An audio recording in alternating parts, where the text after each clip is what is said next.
There was a fellow named Larry who hasn't been afraid of anybody alive, but anybody who was dead he was scared.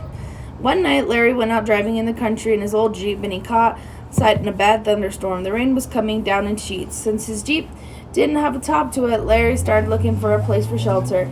But the first place he came, he didn't even slow down. It was an old, deserted cabin, probably dry as bone inside, and Larry knew for a fact it was haunted. He wasn't going to stay there. A few miles further, he came to an old abandoned church, and he sat alone in the field. It hadn't been in years. All the window glass was gone, but it still had sections in the roof intact. So Larry parked his Jeep and ran inside. It was dark and cold in there. Larry gulped around until he found a pew and sat down. It was nice and dry, he had thought it would be, and he stretched out his legs and made himself comfortable. Suddenly, there was a big flash of lightning.